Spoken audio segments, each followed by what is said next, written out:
Welcome, ladies and gentlemen. The time is 9 o'clock, and welcome to DAAD's Radio Nightly Horror Programme. My name is Baxter Johnson, and I am your host. Tonight's radio play is by the producer of radio's outstanding theatre of thrills, the master of mystery and adventure, UN Owen. Tonight's show is sponsored by Sparky Spark Plugs, the only spark plugs you'll ever need. So let me present for your enjoyment the continuing story of 8 Dirty Secrets. Episode 2 begins by finding out what's written on Adam's card. I think I have every right, as a member of the press, the right to the truth. No, it has nothing to do with you or anyone else. What does it say, Jackson? It says, smothered in her sleep. What the hell does that mean? Go on, tell him, Adams. What are you on about, Jackson? No? Okay. Well, I will tell your secret, Adams. I thought I recognised you and your wife. I wrote an article about you two about a year ago. What sort of article? A story about a homicide. What? Come on, Jackson. What are you saying?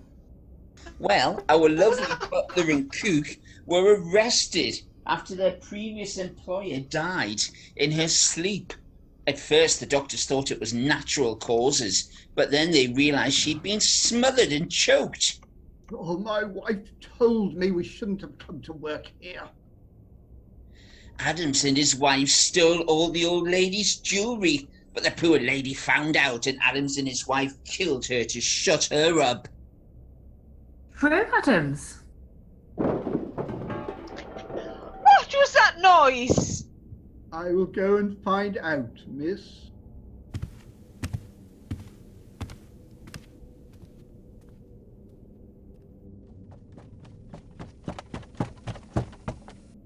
Colonel, what's wrong? What's the panic? Doctor, I think you better come with me.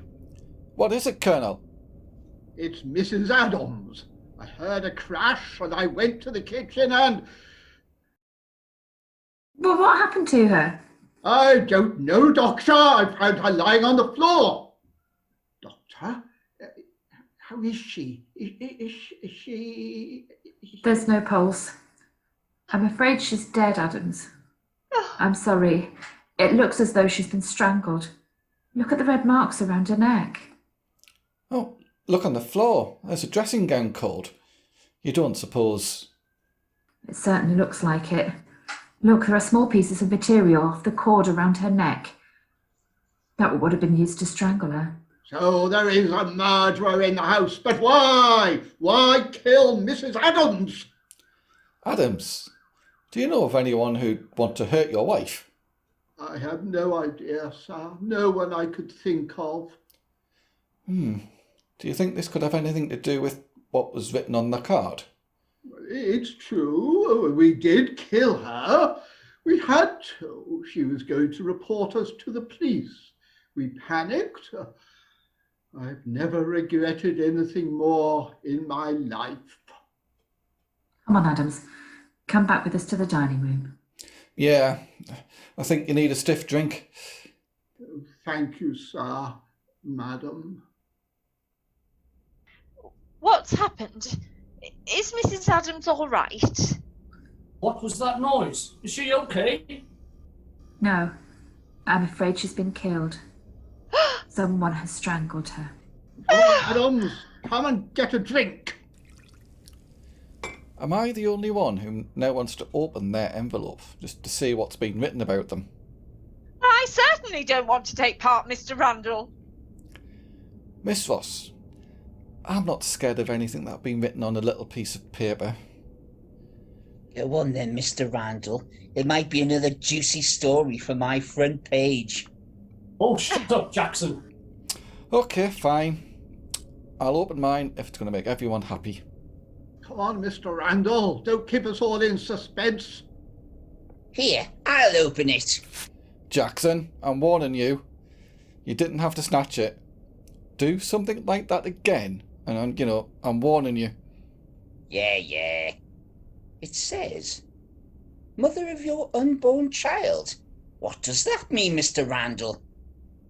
Come on, you're not so quick to tell your story now, are you? Jackson, give the man a chance to speak. It means... You don't have to tell us, Mike. It has nothing to do with anyone else. I'm okay, thanks, Doc. It's referring to a young girl I had a relationship with years ago. To me, it was just a fling. But to her, well, she got pregnant and then wanted me to marry her. But I couldn't. I didn't love her. But when I told her, she stormed off. I changed my mind and I was going to do the right thing and marry her, but I found out she'd been killed in a road accident. According to witnesses, she'd been crying and stepped out into the road and killed. It was my fault. She died, all because I didn't love her. Wow. Let me write this down. This will make a great story. Pregnant lover drove to death by uncaring ex-partner. Write what you want, you damn parasite. Don't you think I've been hurt enough? I've got to live with this for the rest of my life. But people love stories like this. Is it not in the public interest to know these things about you? Do you think about the unborn child and what could have been? Jackson, you really are a piece of work. We all have our little secrets, don't we, Stevens? Damn you! I don't think we should open any more of these. It's not helping our situation. What about you then, Mr. Jackson? You're so desperate to hear everybody else's secrets. What about yours? What have our mysterious hosts written about you? Could it be any worse than what we already know about you, Mr. Jackson? I doubt it. Sticks and stones, Mr. Stevens, sticks and stones. People in glass houses shouldn't throw stones. What are you on about? Come on, Jackson, just open it. You took great pleasure in mine. Okay, give me time. Well, what? It's all lies. It's not true. That story was true, I swear it. I didn't force him to do anything. The courts proved it. I was cleared of all charges. What are you talking about? Come on, Jackson, tell the truth. I wrote a story about this businessman. He was head of his company. He was embezzling money left, right and centre, and eventually the company went bust. Thousands of people lost their jobs, their pensions disappeared, there was hell on. But I told the truth, as I knew it. So, what happened to the man? The boss. It wasn't my fault. I didn't force the guy to do it. One of his employees went nuts. They couldn't take the loss of their pension, their livelihood, and what it meant to his family, and they killed him. Attacked him on his way to his car. Damn you, Jackson. You kept saying that I wrote the truth. Does that make you feel better after you've basically killed somebody? I don't know how you can sleep at night. It wasn't my fault.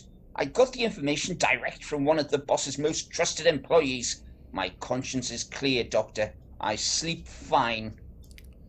What do you mean? Well, it came out later that it wasn't the boss fiddling the money, it was someone else.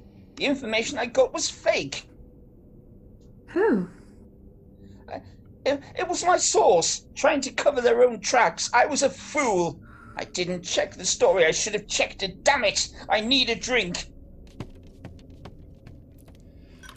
Doc, this is turning into a nightmare. It is like one of those old horror films. I know. Come on, let's go into the living room. I want to see how the Colonel is.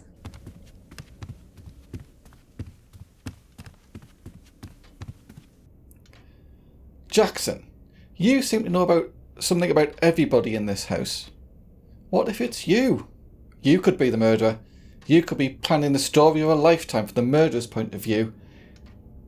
Sorry to disappoint you, Mr. Randall. I don't have the heart for murder. I could never kill someone. No, you just ruined their lives with your damn newspaper article. Truth should be told, Colonel. Damn you. Come on, Colonel. Come and have a seat. What do we do now? If there's someone creeping around the house, do we go and find them? Colonel, what do you think? Yes, Mr. Randall, I think we are better looking to meet this fiend head on our terms. We need to split into 2 groups to search the house and find them before something else happens. Do you think that's the best idea? Or what if that's what they're waiting for? I agree with the Colonel. We need to search the house. Okay, Randall. You, Adams, Jackson and Miss Ross search downstairs. And Stevens, Dr. Mortimer and I will look upstairs. Meet back in the dining room in 30 minutes. Good plan, Colonel. See you in 30 minutes. So, how big is this place, Adams?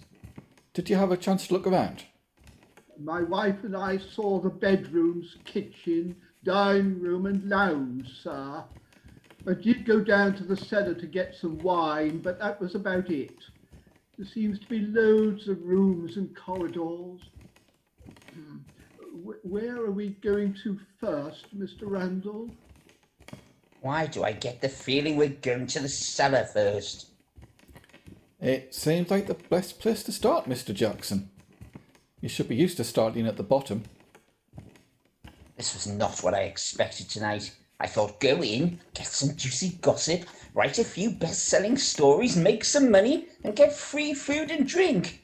Not get bugged off by some psycho with a grudge who's creeping round the house. Jackson, please. Are you okay, Miss Ross? Jackson, can you for once think about what you're saying? Yes, thank you, Mr. Randall. I am tougher than I look, you know. I'm quite all right. This is the staircase here, sir. It leads down to the cellar. Okay, I'll go first. You 2 gentlemen stay on either side of Miss Ross. What? Why? Why should I protect her? She's some trumped-up actress with delusions of grandeur. Excuse me. I don't deserve that comment from a hack who works for the local tabloid trash. Besides which, I can look after myself. Oh, look! The posh little princess facade comes down when the chips are down. Why don't you tell us about your card, Miss Ross? Will you shut up? You know nothing about me. I don't have to explain myself to the likes of you. So who did kill your husband, Miss Ross? That's what your card said, didn't it? How the hell do you know what my card said? I wanted to know, so I pinched it off the table and opened it, and now I feel everybody should know what you've been accused of. Jackson, this is not the time. I can't believe you opened her card. Do you just go out of your way to make trouble? It's all right, Mr. Randall. My husband did die. We were having problems. I told him I wanted a divorce and he couldn't handle it. I wanted a career and all he wanted me to do was stay home and cook his food, and I couldn't take it anymore. So, what happened? I left him. Then, 2 days later, I heard he'd killed himself. I have had to deal with that every day of my life, Mr. Jackson, so there. Are you satisfied now? You can write the whole seedy story up for your worthless newspaper. Only if we get out of here alive. But it is a juicy piece of gossip, thank you, Miss Ross. Feature headline, exclusive interview. Famous ice-hearted actress pushes producer husband to death. You are the lowest of the low, Mr. Jackson. Come on, this way, and it's the door at the bottom.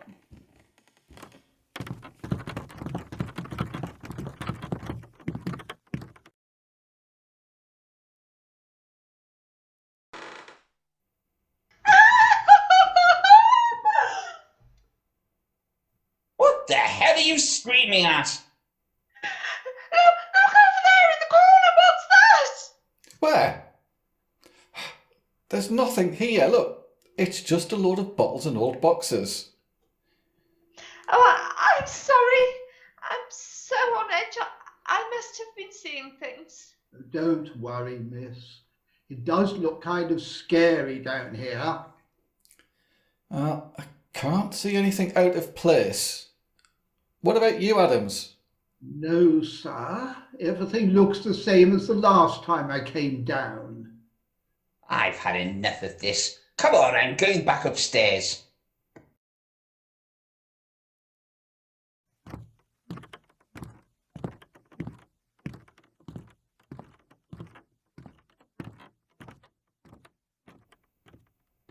Who are you?